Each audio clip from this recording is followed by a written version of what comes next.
stood and looked at it, the more spooked that he got, the feeling of dread, the sixth sense that he needed to get out of there.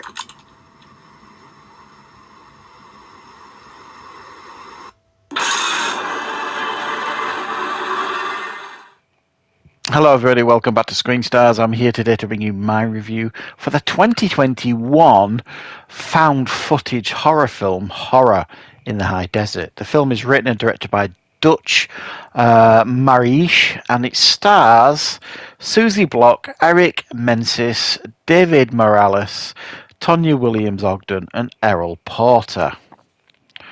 Right, okay, well this is like a documentary style or mockumentary style found footage film, and it focuses on a chappie who is like an outdoor enthusiast.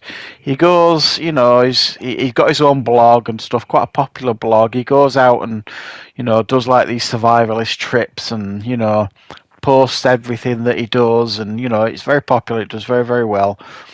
But he does this one particular trip out in northern Nevada, and he posts it up and stuff, and he kind of comes across this abandoned shack, or seemingly abandoned shack. It kind of freaks him out. He comes back home, and then everybody's kind of goading him to go back and see what it is and stuff.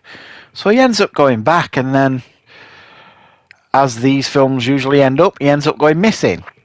So, right, what are my thoughts on Horror in the High Desert? Well, as I've said, you know, this is like a documentary style found footage film. So it's, and I when they're done right, I really like them as well. I mean, I like, obviously, you know, I like found footage if you watch my content, but I also like the documentary style found footage because I think a good documentary can really set the foundations for good found footage. And what I mean by that is, I mean, for example, I think the Blair Witch Project, for example, is a great film on its own. But the first time I experienced the Blair Witch Project, I got it on DVD, and I watched the documentary on the DVD first that scared the living crap out of me, and then I watched the film, and it just felt so immersive, so fantastic, and so memorable. So I think documentary style found footage films can do that. They can really add and, you know, set the flavour and the theme and the trend of the film. If done right, it can really trigger your fears and get you really ready and prepped for what's coming. And this one is quite effective, I think, at doing that. So you've got, for the first, for a big chunk of the film, you've got people talking, basically, being interviewed, talking. You've got this guy's sister, you've got other people, friends, family, all this kind of stuff, all talking about this chappie. His, you know, what it was like, you know, how brilliant he was at like these trips and these survivalist outings, and how skilled he was as a survivalist, and, you know, and then it slowly starts very slowly declining in a sense of, you know, it's obvious that he's missing at this point, and then eventually it gets to the point where, you know, it gets very, very freaky, and you get the usual found footage stuff that comes up that kind of reveals everything at the end, and that really hammers it home, the effectiveness of the film, and it does, I think, work quite well. I think there might be some people that watch this and be a bit like, well, nothing happens for like massive chunks of this film, and you're right, nothing does for big chunks of this film. A massive portion of this film is set up, but I think it's done effectively well. I felt engaged, I felt immersed, it felt real, everybody felt real, they all felt like real characters, it felt like this could have happened, and for me, that's the acid test for any found footage film.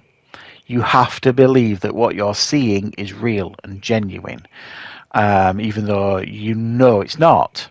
And this film does a brilliant, brilliant job at that. of making you feel like these people are real. These people that are talking on camera are real people. They knew this guy. This guy is really missing in Nevada, and this terrible thing that happened to him actually happened to him. So, what more do you want from a film like that? You've got to be truly immersed, and this film absolutely does that.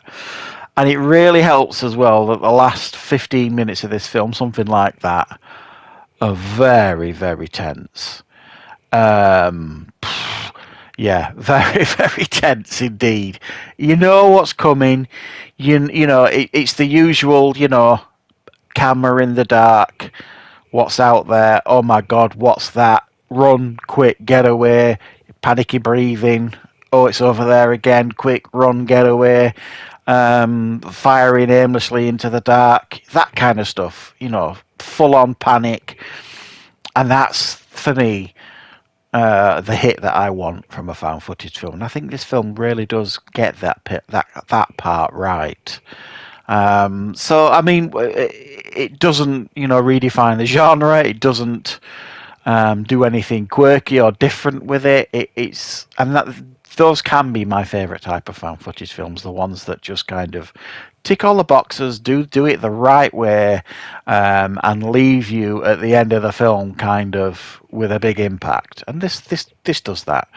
And I think it does it quite well. And obviously it did the job quite effectively, because I do believe there's at least 2 more of these that I'm aware of, Horror in the High Deserts, that I'm actually going to look forward to checking out now, because I did enjoy this one. So yeah, as found footage, I'm really enjoying again discovering new found footage. I'm following like a group on social media that's found footage fans, and they're putting lots of suggestions up of things I haven't seen.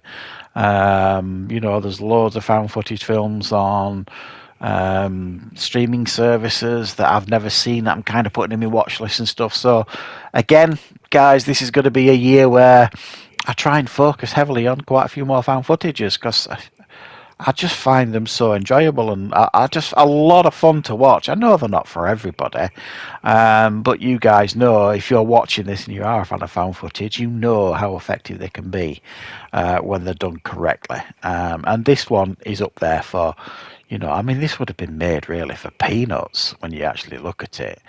But it's an effectively made, and it does its effectively made found footage film. It does its job. It sets everything up just nicely, and it leaves you with a good old slap on the face by the end of the film. So yeah, let me know what your thoughts are on Horror in the High Desert. Have you seen the sequels? Are they good too? Looking forward to checking them out. And thanks very much for joining me for this review. If you're new to the channel, please consider subscribing. You are very, very welcome to join this ever-growing community. Don't forget to like the video, comment, and maybe even share if you're feeling really, really, like you want to do something extra special. Share the video. Why not? So thank you very much. I'll see you soon.